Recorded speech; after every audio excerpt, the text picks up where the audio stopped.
Hi, this is Samir Bharti and we are here at Oracle OpenWorld. And today we have with us Karyl Fowler. You are co-founder and CEO of Transmute. Yeah. First of all, welcome to the show. Yeah, thank you. Happy to be here. Tell us a bit about your company. What is Transmute all about? When did you start the company and why you started it? Yeah, absolutely. So Transmute builds decentralized identity products for the enterprise. And so usually the first question we get is, what is that? So a lot of folks, if you've been paying attention to the news here in the States, know that our digital identity infrastructure has been failing us. We can point at Facebook or Equifax or Yahoo or Target to see that. And something has to be done about that. But the infrastructure that companies are on today, largely on-prem and cloud services, allow them to operate and serve their customers at a scale that's been unprecedented. And so it's hopeless to ask them to rip and replace that infrastructure. So what we do is we use distributed PKI and blockchain technology to augment that existing infrastructure such that now you can wrap your users, your vendors, your customers, your employees in better privacy controls, but you, the enterprise, doesn't have to be locked into a vendor and also doesn't have to assume all of the liability for the data that doesn't matter for your business. So how different is identity management for enterprise versus, let's say, consumers? No. So that's a good question. So a solution like ours can address both cases, but we're focused on the enterprise today largely for really three reasons.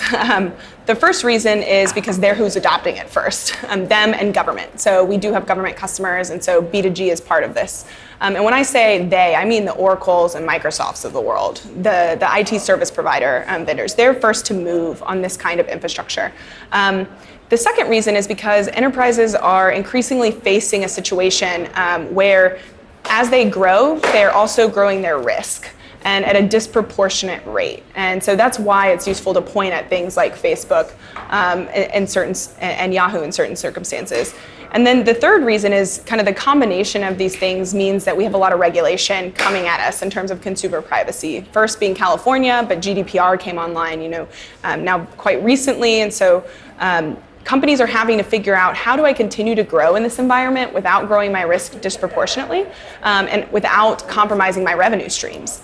And a lot of our competitors in the space focus on a concept that is more consumer facing, which is self-sovereign identity, the idea that I can own and control everything about my data. But that's really hard to monetize here in America, where all of our identities live in a centralized service with the service providers we're interacting with or with our government authorities. And so our goal is to help businesses decrease their risk as they grow, comply with the emerging regulation, but also anticipate the result of some of this new regulation that puts the user and the customer at the center of their personal identifying data. When you look at Transmute, do you also look at all these compliance issues as well with identity, or you just simply offer a solution and you don't really care about these regulations and compliance issues? It's a really good question. So for any company in the identity space, I think you have to care about regulation. And you also have to care. You cannot care, right? Right. You cannot not care. It's not an option. It's not an option at all. And in addition to that, you also have to care about open standards. Because this is where companies, our partners, our competitors come together to decide how are we going to ensure that we can collectively help our customers comply. So we spend a ton of time keeping track of things like California Consumer Privacy Act and GDPR, and actually there are far more emerging privacy regulations than we even want to go into. The other boat, the open standards side of things, we also spend a tremendous amount of time in. So the W3C has two working groups related to the technology that we use in our product. One is called the Decentralized Identity Specification, and the other is a Verifiable Claims Working Group. So we contribute there, and then we also are members of an organization called the Decentralized Identity Foundation. And what we do there is we're actually building the functioning implementations to achieve scalability with this new technology, to make sure that we can support legacy integrations and to ensure that we're interoperable while being compliant with the new regulations and the new standards. And so I would argue that you can't compete in this space unless you're highly involved in both of those spheres. Why this decentralized? I mean, we have everything is centralized, Google, Yeah. Facebook, Yahoo. What is the importance of decentralized in today's world? So I'm going to answer it a couple different ways, because generally what you hear any company who's touching the blockchain say is that blockchain is going to solve everything. It's a huge myth. You don't actually need a blockchain at all to do DPKI, and we actually have some open source tools out there today. One's called GitHub DID that lets you leverage decentralized identity technology on your own GitHub repos without touching a blockchain, without spending any money, anchoring to one. The second piece is that it is a little bit more counterintuitive and is kind of harder to talk about when you say decentralized technology, because what we're actually doing is centralizing the data, but around the point of the vendor or the individual customer, such that it's not the enterprise that's growing and kind of becoming the center of gravity in a way that their risk is now outweighing some of the benefits. And so if you can imagine a world where an enterprise can function almost as agilely as a startup like me, it's a world where they're not having to take on undue risk and liability for the data that they're managing. And there's a lot of problems in a variety of fields. We focus most heavily on supply chain logistics, where companies aren't even sure what data they do need. They're generally using a very small percentage of the data that they have. So why do they need to take responsibility and liability for all of that data? And so we're using distributed PKI and decentralized technology to re-centralize data at the point of the customer and the user to solve that problem. Can you explain the decentralized part a bit? How do you decentralize it? Yep. So the way the actual architecture, the way that we would implement Transmute ID is we go into the existing company. They're generally, like we said at the beginning, already using an identity provider. We can integrate with anything that's OpenID Connect or Active Directory based, and we can also integrate with your existing storage. So from that point, what we do is ingest the identities in your system and inextricably link them to a decentralized identifier. And from there, now we're able to anchor actions these identities take in your network to a blockchain that serves as the single source of truth for when you need to comply with these new regulations, or there's an audit, or maybe if you're in logistics, where's your asset? Who is liable for whether or not it arrived? And so that's what we mean when we say decentralized. And how much of the work that you're doing is open source? A lot.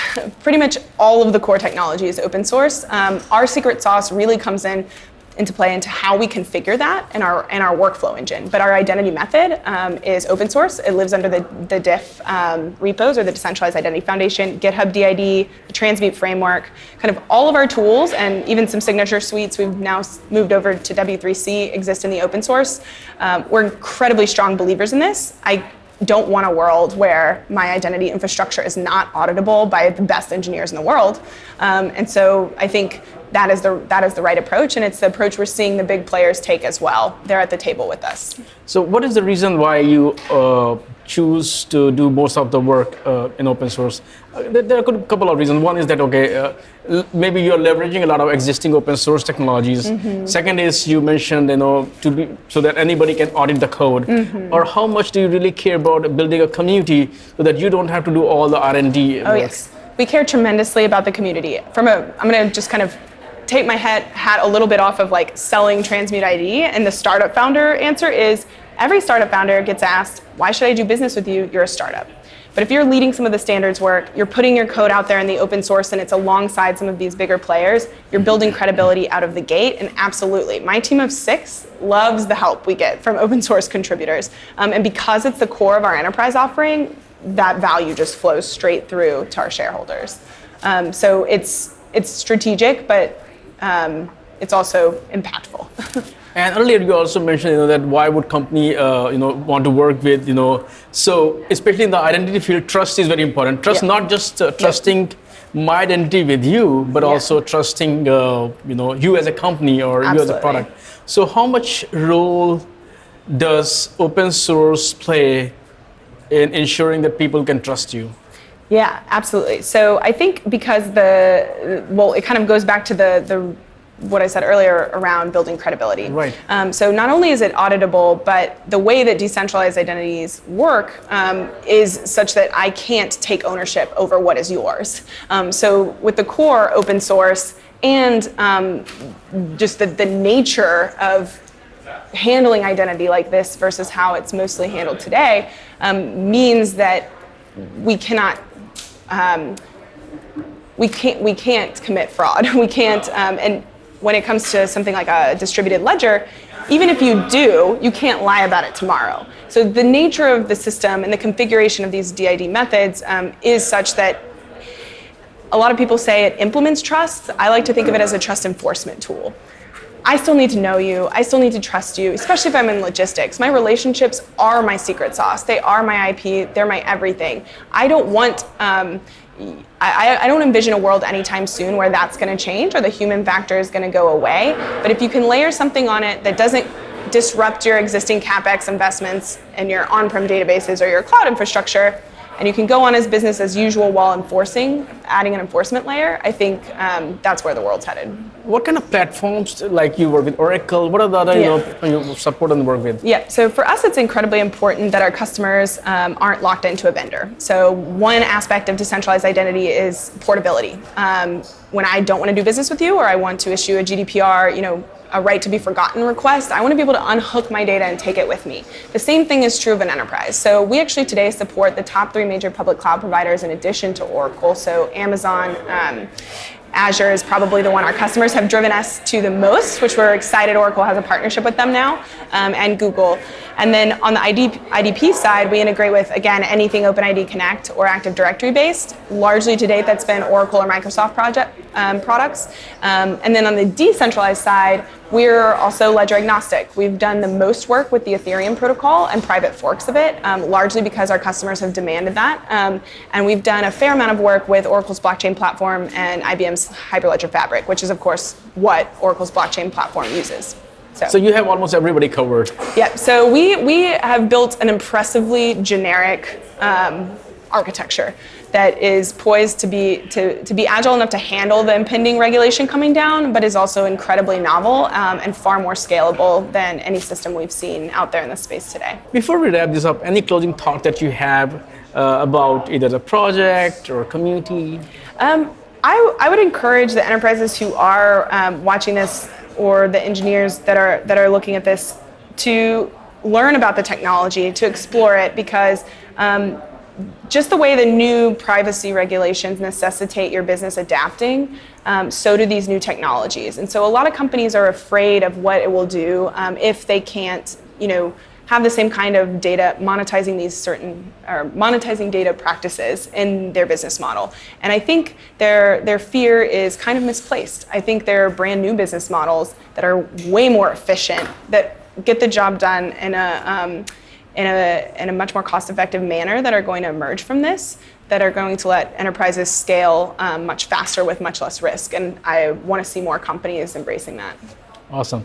Thank you, Karyl, for talking to me today. And I would keep an eye on the company and see what else is going on there. Thank you. Awesome. Thank you.